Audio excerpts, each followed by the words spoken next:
Hello student.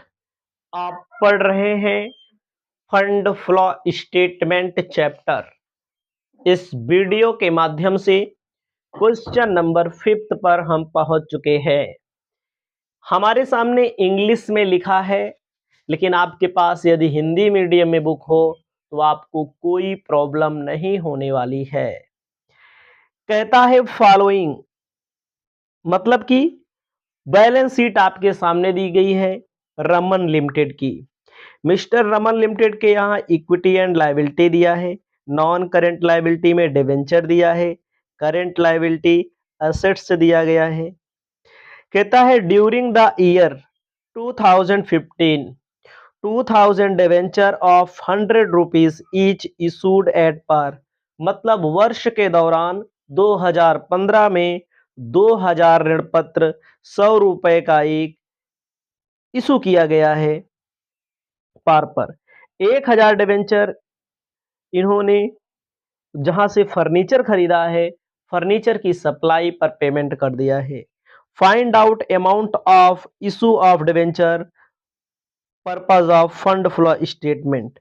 आपको fund flow statement में debenture कितना दिखाया जाएगा उसको आपको बताना है। ध्यान दीजिएगा, फंड का मतलब होता है, फंड फ्लो का मतलब होता है फंड का आना व फंड का जाना। ध्यान दीजिएगा, फंड फ्लो कोश प्रवाह, प्रवाह का मतलब इनफ्लो आउटफ्लो, जो थ्योरी में हम आपको स्पष्ट कर चुके हैं। आप अपनी कॉपी में एक हेडिंग लिख लीजिएगा,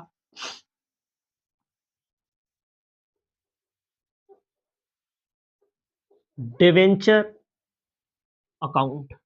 ध्यान दीजिएगा, डिवेंचर के बारे में जो भी सूचना दी गई है उसी के माध्यम से आपको अकाउंट बनाना रहेगा। ऐसे बनाइएगा अकाउंट, ऐसे बनाइए पार्टिकुलर अमाउंट। सबसे पहले मैं आपको बताना चाहता हूं, इसमें आपको लिखना है बाई बैलेंस ब्रॉट डाउन, यहां लिख लीजिएगा to balance carried down. Brought down का मतलब जो पहले का है, जैसे अगर कोई 2014-15 दिया है तो 2014 का डिवेंचर इनके पास 4 लाख का था, 2015 में डिवेंचर इनके पास हो गया 5 लाख का। उसके बाद कहा गया है, क्वेश्चन में आप देखेंगे डिवेंचर के बारे में नीचे जो हुआ है, वर्ष 2015 के दौरान 2000 डिवेंचर जो 100 रुपए का एक है, इन्होंने इशू किया है। 1000 डिवेंचर वर इशूड फर्नीचर की सप्लाई पर, कोई दिक्कत नहीं है। तो इन्होंने 1000 डिवेंचर इशू किया है। ध्यान दीजिएगा, 1000 डिवेंचर 1000 डिवेंचर इन्होंने इशू किया, मतलब कि 4000 डिवेंचर पहले से था, 5000 रुपए का डिवेंचर बाद में क्लोज हो रहा है।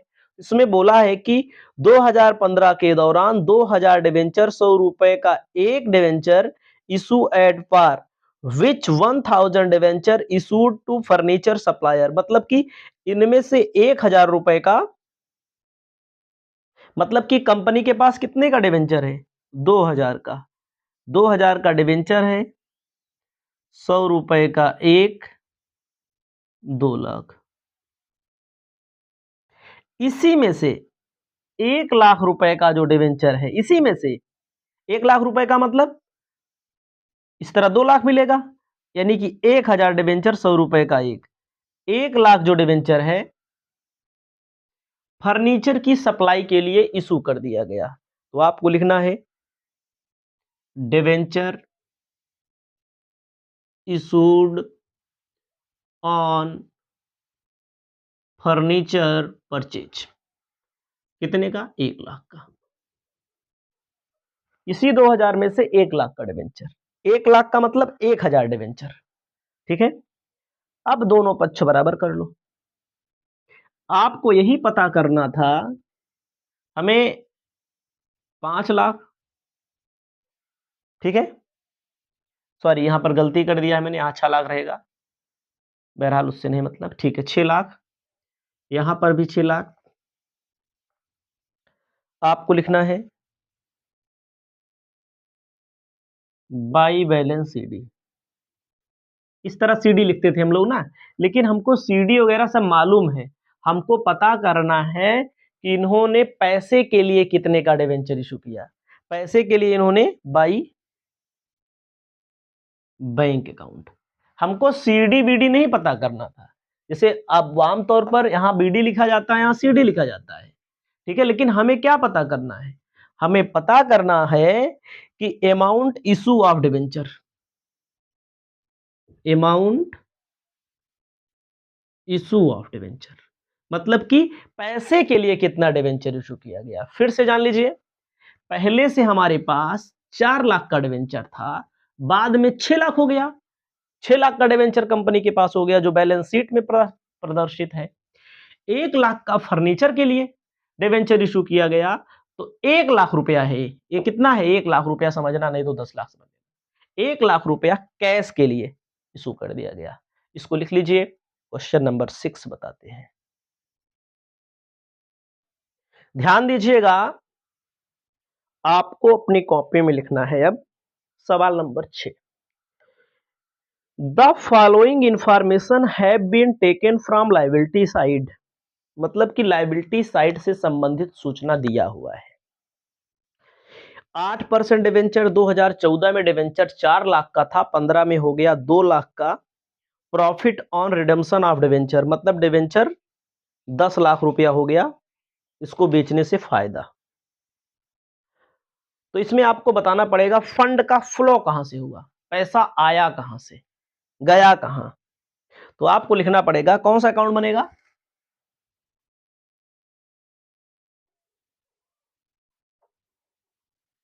Debenture account.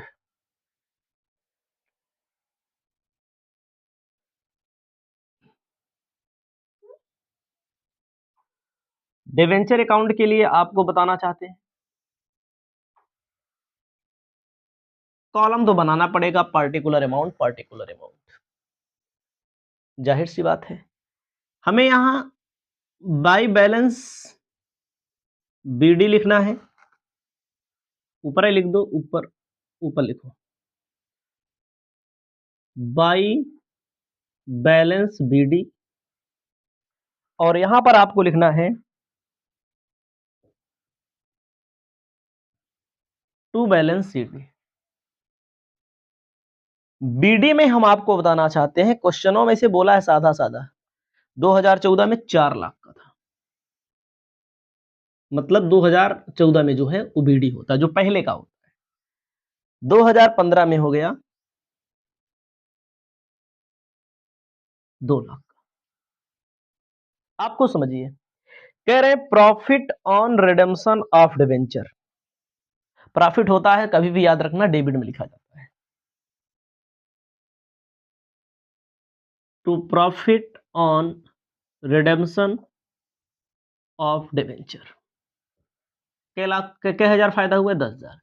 अब आप समझिएगा, पहले हमारे पास 4 लाख का डिवेंचर था, बाद में 2 लाख का बचा, और जो बेचे होंगे उसी में से फायदा होता है।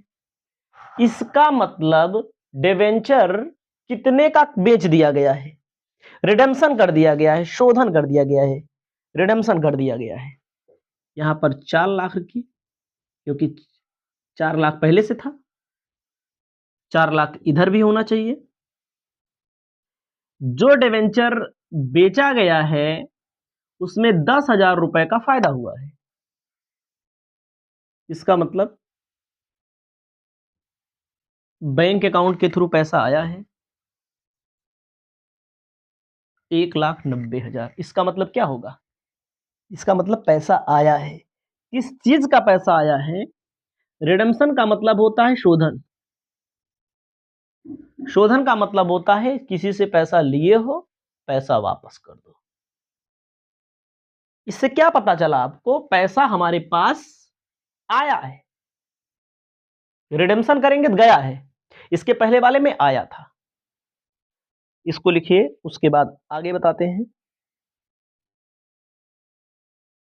सवाल number 7, how will you deal with these item fund flow statement? कौन सा आइटम आपको फंड फ्लो स्टेटमेंट में दिखाना है?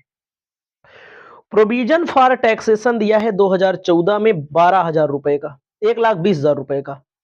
प्रोविजन फॉर टैक्सेशन 2015 में 1,60,000 रुपए का टैक्स पेड किया, 1,00,000 रुपए का। कोई दिक्कत नहीं है। तो मैं आपको बताना चाहता हूं,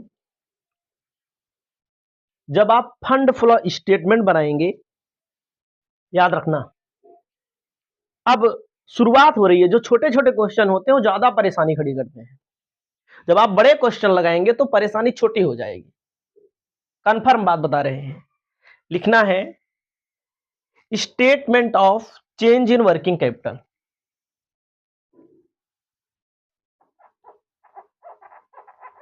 statement of change in working capital.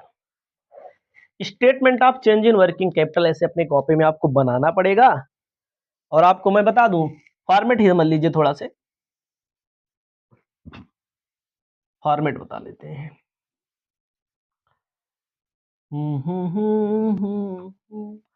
Question है 2 इंच का, 2 इंच से कम लगेगा, लेकिन हमारा कर्तव्य जो है वो है कि आप लोगों को बताएं बढ़िया से। कोई जरूरी नहीं है कि वैसे क्वेश्चन का उत्तर ला दो और काम हो जाए, यही तो है। ध्यान दीजिएगा, अभी बड़े बड़े जब क्वेश्चन मिलेंगे, ध्यान देना है, जब बड़ी सवाल मिलती है और पेपर में पूछा भी जाता है, ज्यादातर यही पूछा जाता है, statement of change in working capital का नियम है। छोटा question, particular, previous year, current year ना। इसका नियम क्या है? सबसे ऊपर यहां होता है करेंट एसेट्स, इसको आप ए रख दीजिए नाम, करेंट एसेट्स। ए बी होता है करेंट लायबिलिटीज, हिंदी में बोलते हैं चालू संपत्ति, चालू दायित्व। ठीक है, याद रखना, बहुत सारे स्टूडेंट को नहीं पता होता है। याद रखिए, पेपर दे दो, पेपर में पास हो जाओ, बात अलग होती है। हाँ, करंट असेट्स कौन कौन सी होती हैं इसमें? चालू संपत्ति में cash, bank, stock, debtor, bills receivable ना, एकर्ड इनकम, प्रीपेड एक्सपेंसेस।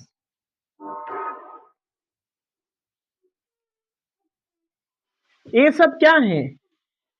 चालू संपत्तियां होती हैं। और चालू दायित्व तो क्या होता है? Bills payable, creditor, advance, outstanding expenses, unaccrued income.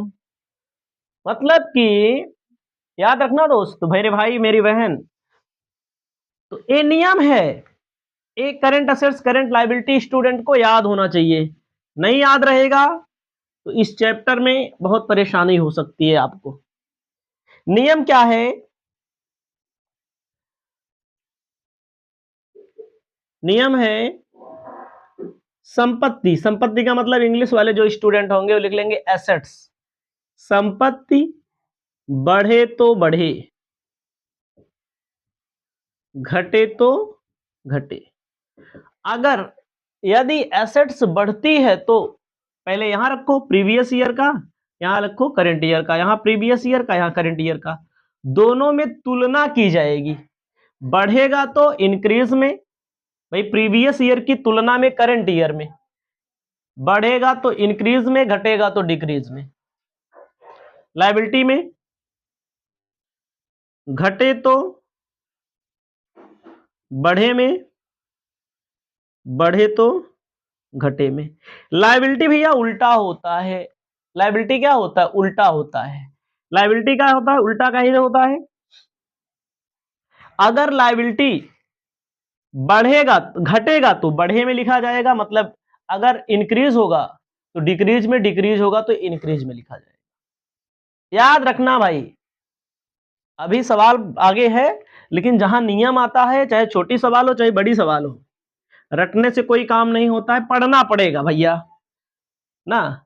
तो इसमें हमारे क्वेश्चन नंबर 7 में कहता है प्रोविजन फॉर टैक्सेशन। जानकारी के लिए बता दें, provision for taxation current liability होती है। 2014 में 1 तारीख को 1,20,000 की थी, 2015 में 1,60,000 की थी। 1,20,000 की थी, फिर 1,00,000। करंट लायबिलिटी यही है।